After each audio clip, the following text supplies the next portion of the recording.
Student कैसे हैं आप सब। वेलकम आपका अपने यूट्यूब चैनल में। स्टूडेंट हमने क्वेश्चन नंबर 4 का जो एक्सरसाइज 5.1 का था उसके जो 5 पार्ट है वो तो अपने अपनी पिछली वीडियो में कवर कर लिए हैं। इस वीडियो में हम कवर करेंगे अपने 6 से लेकर के 10 तक, यानी 5 पार्ट इस वीडियो में कवर करेंगे और बाकी के 5 पार्ट नेक्स्ट वीडियो में कवर करेंगे। ओके, 6 पार्ट के अंदर सीक्वेंस दी है स्टूडेंट 0.2, 0.22, 0.222, 0.2222।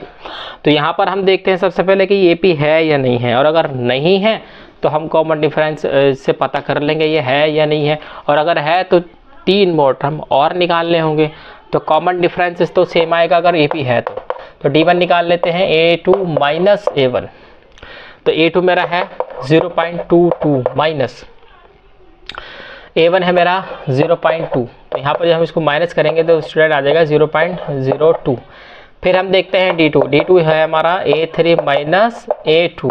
तो A3 मेरे कितना है 0.222 माइनस 0.22। तो जब हम इसको माइनस करेंगे तो आ जाएगा 0.002।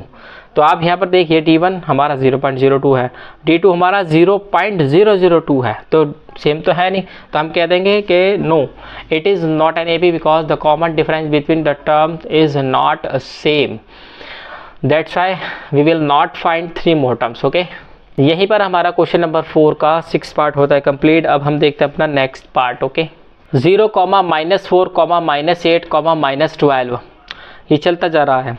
तो हम चेक करेंगे फर्स्ट ऑफ ऑल कि ये AP है या नहीं है, कॉमन डिफरेंस है, अगर है तो 3 मोर टर्म निकालेंगे। तो D1 हमारा हो जाएगा A2 माइनस A1। तो A2 है मेरा -4, इसमें से 0 जाएगा तो बचेगा -4 ही बचेगा।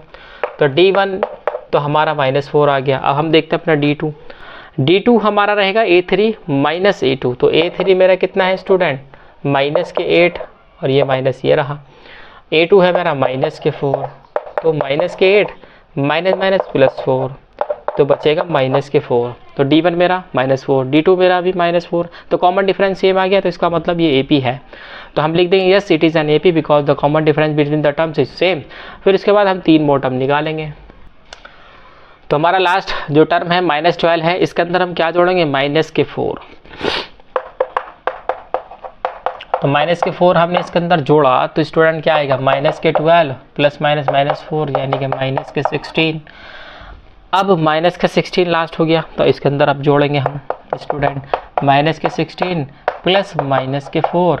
तो -16 माइनस प्लस -20 आ गया है।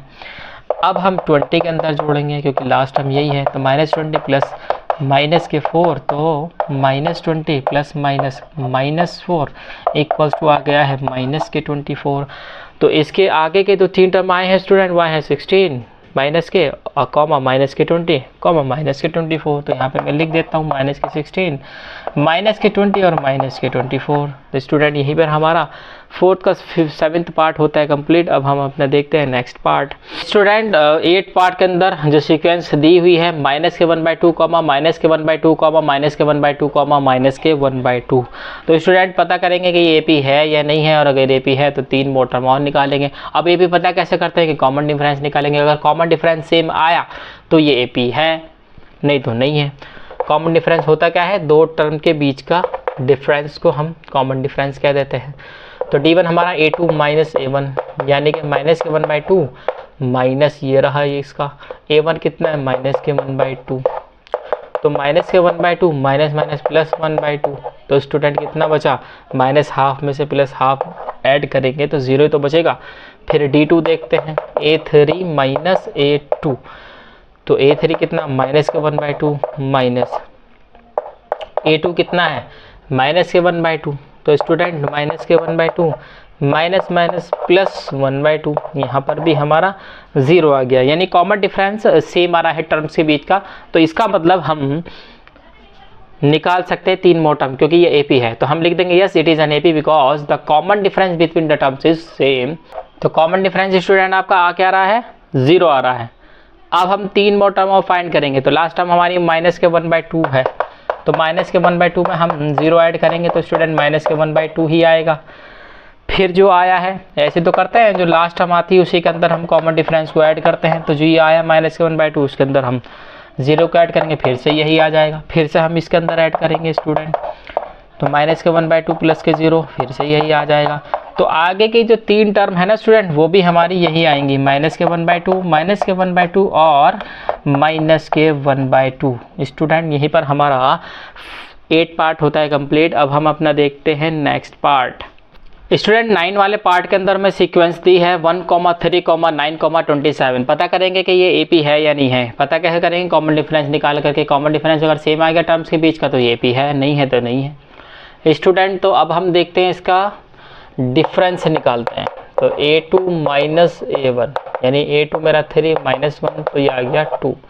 अब d2 निकालते हैं, d2 हमारा होगा a3 माइनस a2 यानी कि 9 माइनस के 3। स्टूडेंट d2 हमारा 6 आ रहा है, d1 हमारा 2 आ रहा है, तो इसका मतलब कॉमन डिफरेंस सेम नहीं आ रहा। तो हम लिख देंगे no it is not an AP because the common difference between the terms is not same. तो फर्दर हम 3 मोर टर्म नहीं निकाल सकते स्टूडेंट। यहीं पर हमारा क्वेश्चन नंबर 4 का 9 पार्ट होता है कंप्लीट। अब हम देखते हैं अपना 10th part. Student question number 4 का 10 पार्ट के अंदर सीक्वेंस दी है a, 2a, 3a, 4a। पता करेंगे कि ये हमारा AP है या नहीं है, कॉमन डिफरेंस निकाल करके स्टूडेंट। तो d1 a2 माइनस a1 यानी दूसरी वाली टर्म में से पहली वाली को हमने माइनस कर दिया तो स्टूडेंट आया a, क्योंकि 2a में से a जाएगा तो a ही बचेगा।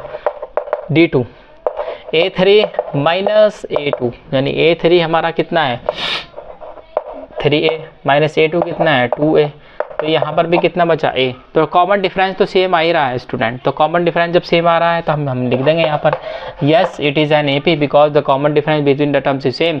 हम 3 मोर टर्म और फाइंड करेंगे यस। तो लास्ट टर्म हमारी 4a है और हमारा जो कॉमन डिफरेंस है वो a है। तो लास्ट टर्म में हम कॉमन डिफरेंस को ऐड कर देंगे तो हमारा इससे आगे वाला टर्म आ जाएगा। तो 4a में a ऐड करेंगे तो 5a। अब लास्ट टर्म ये है, इसके अंदर ऐड करेंगे a को तो हमारा आ जाएगा स्टूडेंट 6a। फिर अब इसके अंदर ऐड करेंगे स्टूडेंट तो आ जाएगा हमारा 6a equals to 6a plus a equals to 7a। 7a है ये, ओके। तो 3 मोर टर्म हमारी क्या आई 5a, 6a, 7a। स्टूडेंट इसी के साथ हमारा क्वेश्चन नंबर 4 का 10 पार्ट होता है कंप्लीट।